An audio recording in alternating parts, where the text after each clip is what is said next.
some more fundamentals related to arrays. Let us see in today's session. Already yesterday we have seen how to create two-dimensional arrays.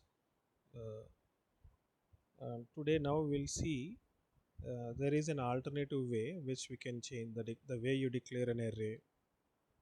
Uh, we were using one mechanism, one method for declaring an array and creating an array. So we'll see there is a small modification we can do. We can use that way also. Both will work same. There will not be any difference in their functionality. But the only thing is the way you declare that array is different. Right? Already you must have noticed somewhere in the main method when you use string args. So that change I'll tell you today. And one more thing. Uh, though you are using a two-dimensional array, in two-dimensional array we generally call it as a matrix, but it need not be a matrix. You can allow the two-dimensional array to have each row can have different number of values. If it is a matrix, you take each row, there will be same number of elements. If the first row has 3 elements, then second row also will have 3 elements, third row also will have 3 elements.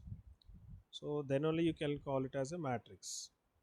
But without using a two-dimensional array as a matrix, we can use it in a different way also. That means first row can have 1 element, second row can have 2 elements, third row can have 3 elements. Like that you can have different number of elements in different rows of a two-dimensional matrix, sorry, two-dimensional array. So in that case you cannot call that two-dimensional array as a matrix. When you can call a two-dimensional array as a matrix, only when the number of columns in each row, that means the number of elements in each row are same, then only you can call it as a matrix. Otherwise you cannot call it as a matrix, right? So now we'll see, now that already we have seen a two-dimensional array with equal number of elements in each row, we'll see with varying number of elements in each row, right?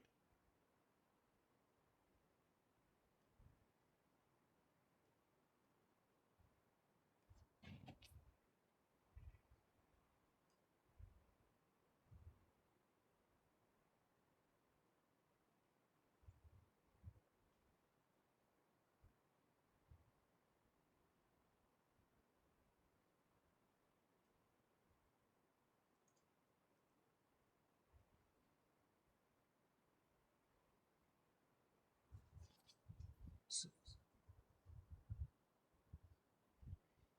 so generally we were using string args like this, right? So which means that args is an array, args is an array and it is going to store elements in the form of a string. That means each and every element that is stored in that args array is of type string. If you use int here, then it will become an integer array, right? But it is a predefined array. We cannot change its data type to int or something else.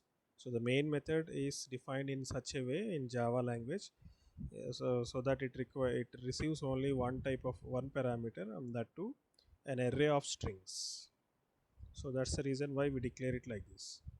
But whatever it is, the declaration has the syntax, uh, type of the array followed by name of the array, and then after that you'll have a uh, square brackets opened and closed. So instead of using the square brackets here, I can use it after the data type like this. So both will mean the same. This also will work fine. So in that way you can create an array also in that, using the same syntax. Let me show you.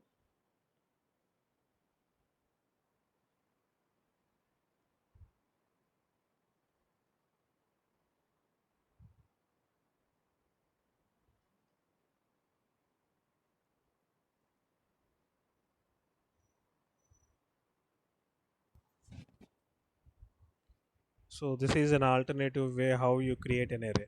So this is a single dimensional array. So this is same as,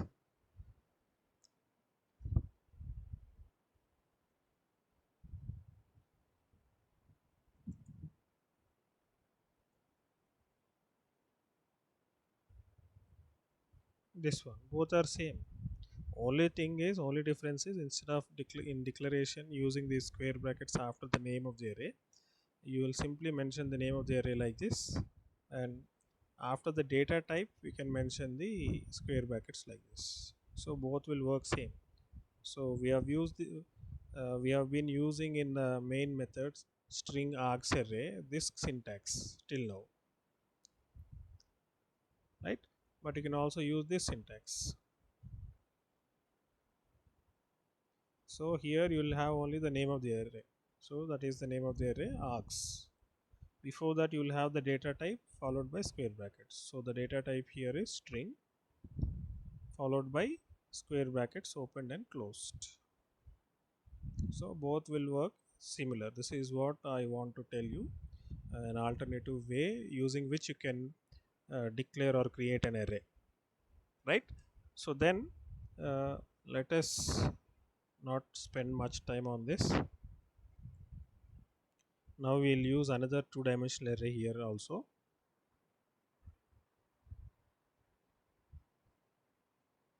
So if it is two-dimensional array, you have to give two square brackets after the data type like this. Say I'll declare an array like this. Array is equal to new int.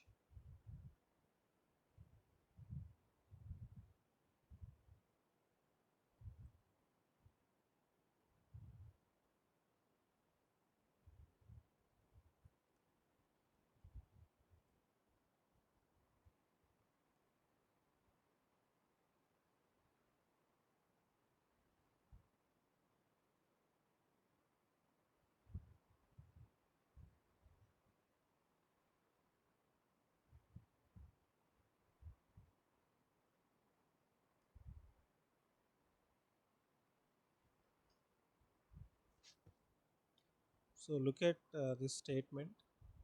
I mentioned the first dimension, but I didn't mention the second dimension size. So first dimension size is mentioned as 3, right? So what is the meaning of that? It means this two-dimensional array will have 3 rows. But how many columns will be there, that I didn't mention here. So when you take 3 rows, first row index will be 0, second row index will be 1, third row index will be 2. So from 0 to 2 you will have indices for mentioning the rows. Similarly, you have to use the same indexing for column, but I didn't mention the column index here, right? So what you can do here is,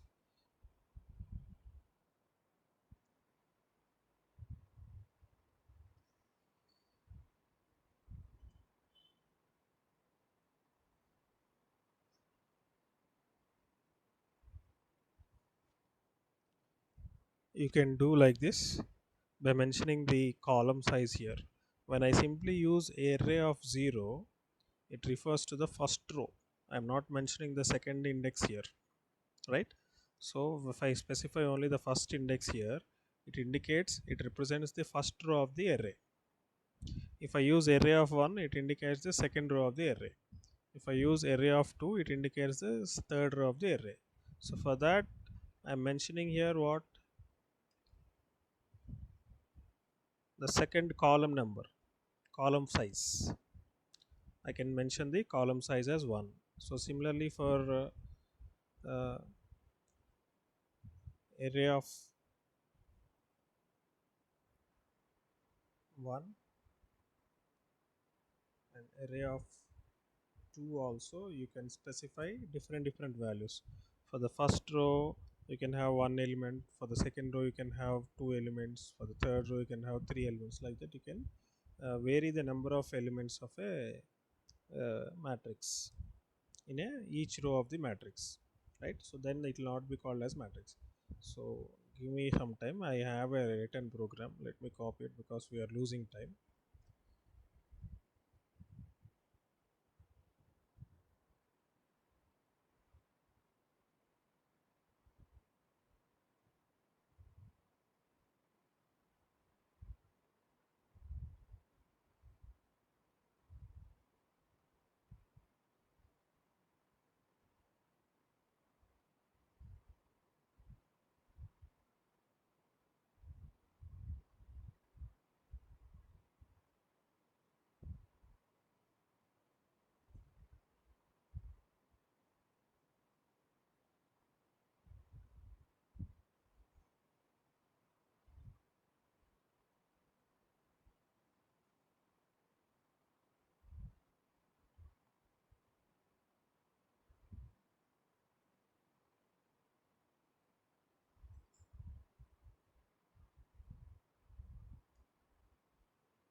So look at this.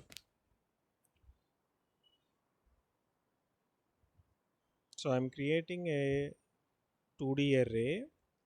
uh, I'm mentioning only the number of rows of the matrix, that is 4, but number of columns I'm not specifying.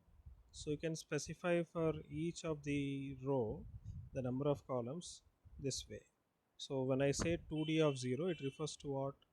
The first row of the matrix 2D. And when I say 2D of 1, it refers to the first second row of the matrix 2D. Sorry, that is two-dimensional array, not matrix, right?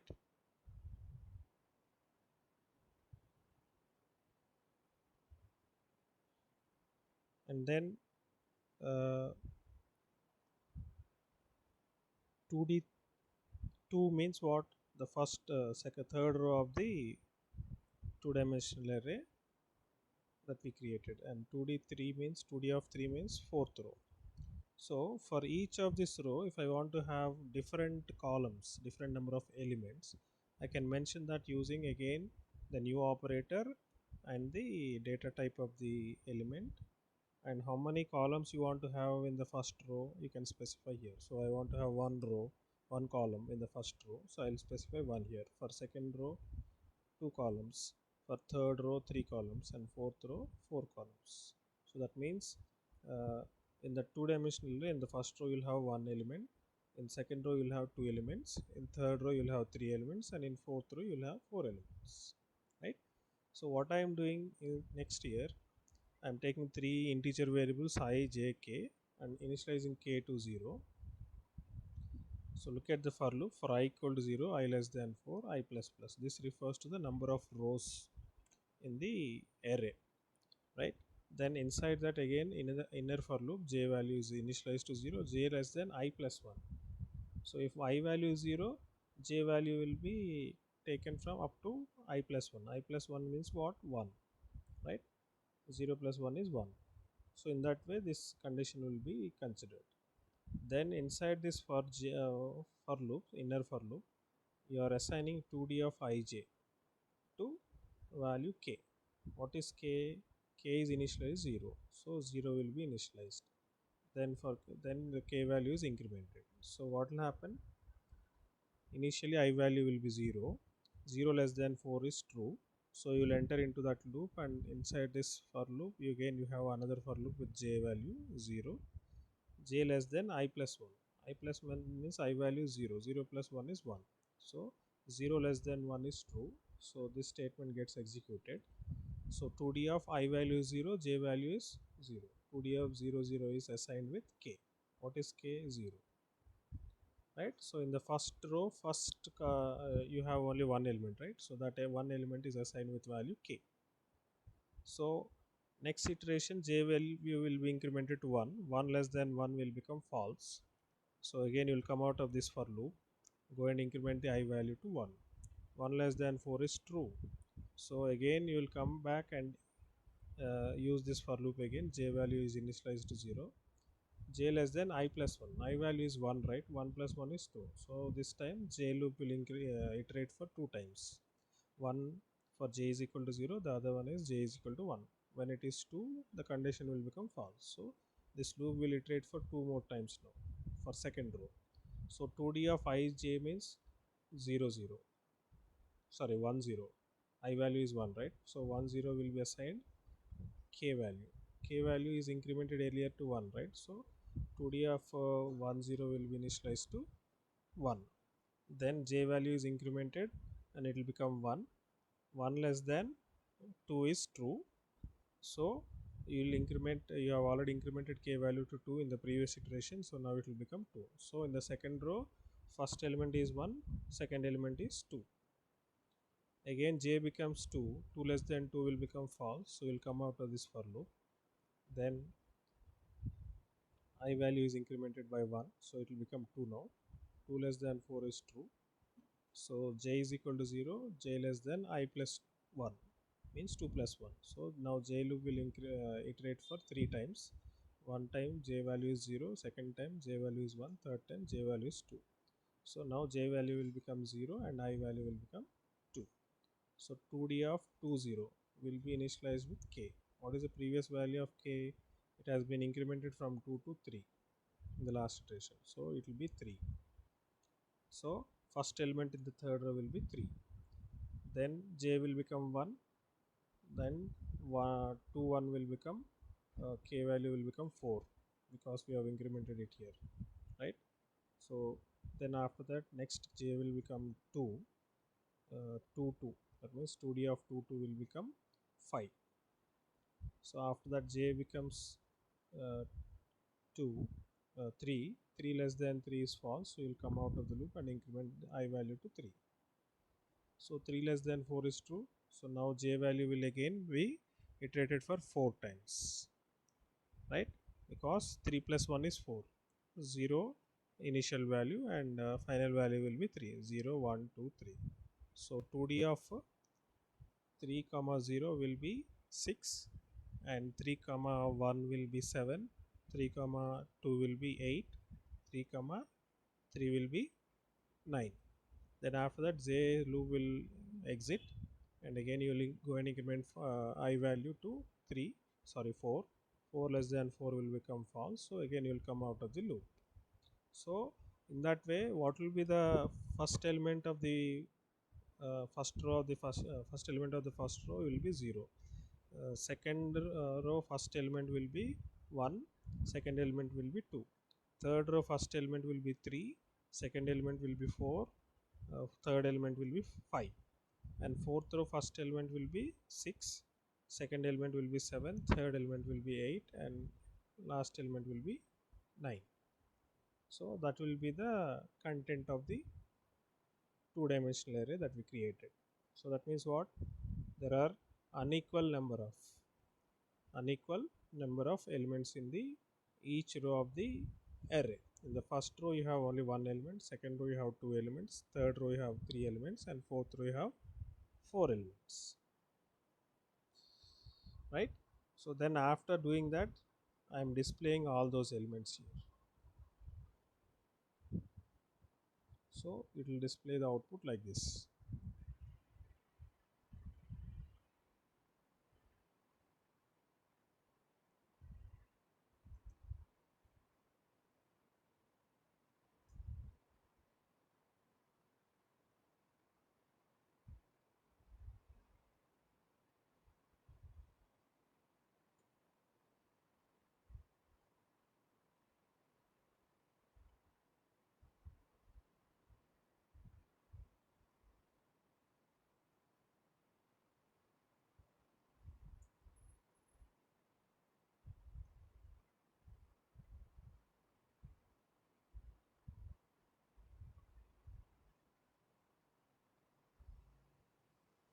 See, 0, 1, 2, 3, 4, 5, 6, 7, 8, 9. So this is possible in Java arrays, but you cannot do this in C arrays. This is possible only with Java arrays. Okay. So this is what I want to discuss about two-dimensional arrays. Then you can also use three-dimensional arrays. Also mention that one, but three-dimensional arrays will become complex. So you are not suggested to use three-dimensional arrays. Only when we require some supercomputing capabilities, there you will be using 3 4 dimensional arrays like that. In normal ordinary real world applications, commercial applications, we use only one dimensional and two dimensional arrays only. We don't use three dimensional arrays, right? So just like we were using integer arrays, we can use floating point arrays, double arrays, even string arrays also. Args is an example of string array. We didn't get any error when we wrote like this, right? Earlier we were not using this string args like this. We were using uh, this way. I changed the format, right? So I'm using this one. So if you use any IDs, they'll prefer this one for arrays, syntax for creating arrays. Okay.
So this is one dimensional string array.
So for reading a string from keyboard, you need to use next line method in scanner class.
So you can store strings also in an array.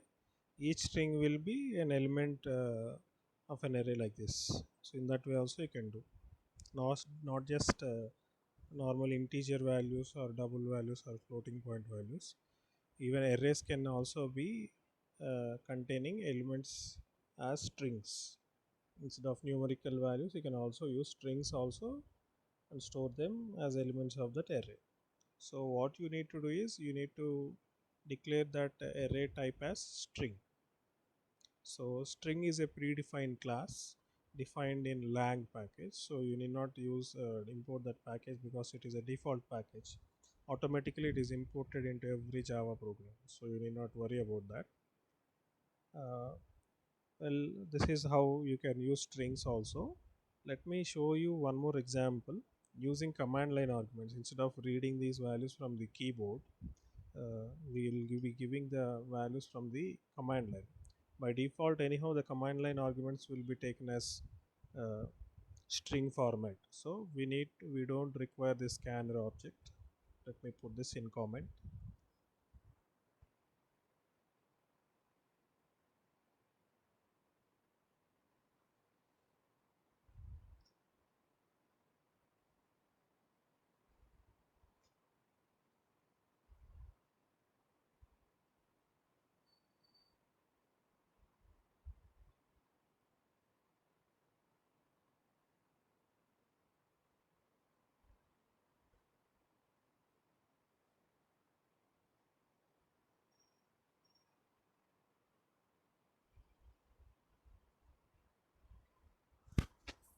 So I can use args.length as the size of this array.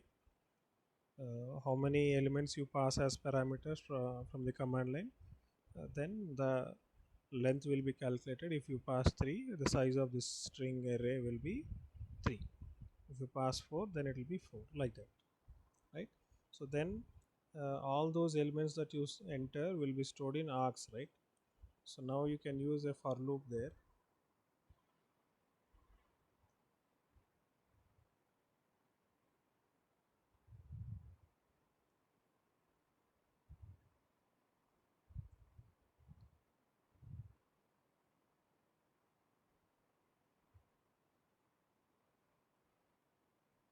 Why I'm taking args.length? Because we don't know exactly what is the size of this array. It depends upon the number of command line arguments that you pass. If you pass 5, then the size of this names array will be 5. Instead of giving 5 here in the square brackets, I am giving the length of the args array. So args array length will depend on the number of arguments you pass from the command line when you run the program, right? So if you pass 5, then length will be 5. So 5 will be substituted here in such a way the size of this names array will become 5, right? So all those 5 names will be stored in args array starting from index 0, args 0, args 1, args 2, so on up to args 4. So I can retrieve them those values and store them in this names array, right?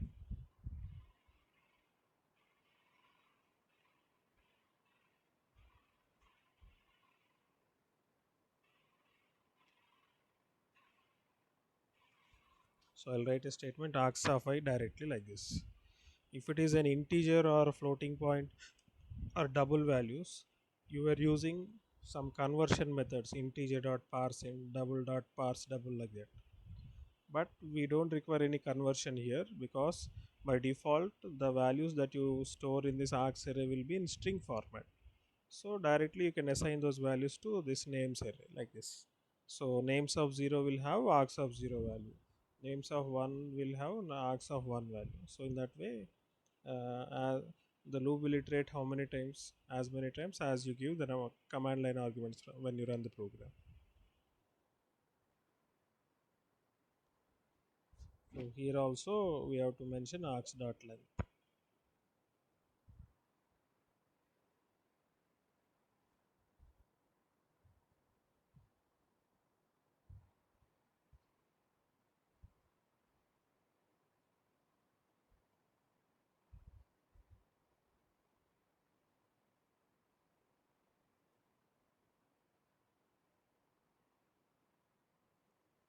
So now I have to give those how many names I want to give, that many names I need to give as command line arguments, right?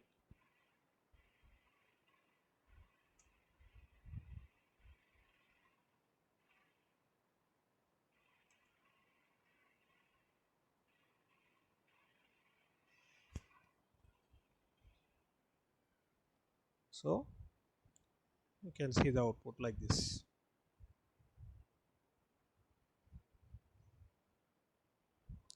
Okay, so this is about arrays. So if you can practice on these concepts again furthermore, we'll go to the next topic. We will discuss about strings in Java, because strings in Java are a bit different than the strings in C language.